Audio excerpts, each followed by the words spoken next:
بسم اللہ الرحمن الرحیم۔ چیپٹر 1، پہلا سوال ہے عقائد اسلام کا، اور اس کا پہلا شارٹ کویشچن بنتا ہے کہ عقیدہ سے کیا مراد ہے؟ اس کا جواب ہے انسان کے ایسے نظریات جو اس کے اعمال کے واقع ہونے کا باعث بنے۔ اگلا سوال ہے کہ عقیدہ اور عمل کی مثال لکھیں۔ عقیدہ اور عمل کی مثال کچھ یوں ہے، اس کا جواب کہ عقیدہ کی مثال بیج کی ہے اور عمل کی مثال پودے کی۔ جیسا بیج ہوتا ہے ویسا ہی پودا ہوتا ہے، اسی طرح جیسا عقیدہ ہوگا ویسا ہی عمل ہوگا۔ اس کے بعد اگلا سوال ہے کہ اسلام کے بنیادی عقائد تحریر کریں۔ تو اسلام کا پہلا بنیادی عقیدہ ہے اللہ پر ایمان۔ اس کے بعد آیات اور احادیث میں مختلف ترتیب ہے، لیکن جو آیت سلیبس کے اندر دی گئی ہے اس کے اندر دوسرا عقیدہ آخرت پر ایمان، تیسرا فرشتوں پر ایمان، پھر چوتھا کتابوں پر ایمان، رسولوں پر ایمان، پانچواں۔ یہ ایم سی کیوز کے اندر بھی کوئی ترتیب بھی پوچھی جا سکتی ہے کہ سورۃ البقرہ کی آیت نمبر 177 کے مطابق کیا ترتیب ہے، تو وہ آپ نے ترتیب لکھنی ہوگی۔ ایم سی کیو کے اندر بھی اسی طرح کویسچن آ سکتا ہے۔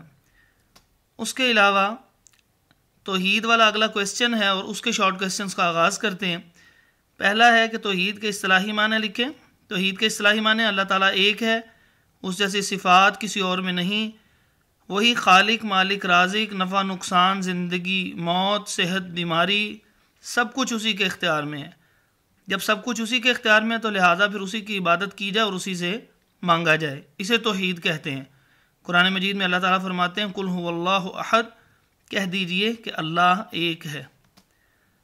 اس کے بعد اگلا سوال ہے کہ توحید ذات سے کیا مراد ہے؟ اللہ تعالیٰ اپنی ذات کے اعتبار سے ایک ہے، دو نہیں ہے، تین نہیں ہے، زیادہ نہیں ہے، اسے توحید ذات کہتے ہیں۔ قرآن مجید میں اللہ تعالیٰ فرماتے ہیں قل هو اللہ احد، کہہ دیجئے کہ اللہ ایک ہے۔ اس کے بعد اگلا سوال ہے کہ توحید صفات سے کیا مراد ہے؟ اللہ تعالیٰ اپنی صفات کے اعتبار سے ایک ہے، اس جیسی صفات کسی اور میں نہیں۔ جیسے وہ دیکھ سکتا ہے کوئی اور نہیں دیکھ سکتا، جیسے وہ سن سکتا ہے کوئی اور نہیں سن سکتا، جیسے اس کا علم ہے کسی اور کا علم نہیں، وہی اکیلا رزق، اولاد، صحت، سب کچھ وہی عطا کرتا ہے۔ قرآن مجید میں اللہ تعالیٰ فرماتے ہیں ان اللہ علی کل شیء قدیر، بے شک اللہ ہر چیز پر قادر ہے۔ اس سے اگلا سوال ہے توحید کے اندر صفات کے تقاضوں میں توحید سے کیا مراد ہے؟ تو اس کا جواب ہے کہ جب اللہ تعالیٰ ایک ہے، اس جیسی صفات کسی اور میں نہیں، وہی خالق، مالک، رازق، نفع نقصان، زندگی، موت، صحت، بیماری، سب کا اختیار رکھنے والا ہے، تو پھر ان صفات کا تقاضا یہ ہے کہ پھر اسی ایک اللہ کی عبادت کی جائے، اسی سے مانگا جائے، اسے صفات کے تقاضوں میں توحید کہتے ہیں۔ اللہ تعالیٰ قرآن مجید میں فرماتے ہیں یا ایھا الناس اعبدوا ربکم، اے لوگو اپنے رب کی عبادت کرو۔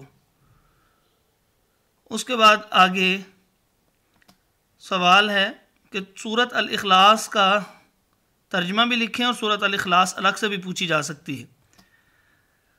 تو بسم اللہ الرحمن الرحیم قل هو اللہ احد اللہ الصمد لم یلد ولم یولد ولم یکن لہ کفوا احد، یہ لکھتے ہوئے ولم یکن لہ کفوا احد، یہ لازمی اس لفظ کو، لازمی اس آیت کو دیکھنا چاہیے۔ یہ بچے غلط لکھ جاتے ہیں، ولم یکن لاہ لکھ دیتے ہیں، وہ غلط ہوتا ہے۔ ترجمہ ہے کہ شروع اللہ کے نام سے جو بڑا رحم کرنے والا، بڑا مہربان ہے۔ کہہ دیجئے وہ اللہ ایک ہے، اللہ ہی بے نیاز ہے، نہ اس نے کسی کو جنا اور نہ وہ جنا گیا، اور نہ کبھی کوئی ایک بھی اس کا برابر ہو سکتا ہے، نہ تھا نہ ہوگا۔ تو یہاں تک ہم نے دو پہلے کویسچنز کو دیکھا۔ انشاءاللہ اگلے سوالات اگلی ویڈیو کے اندر۔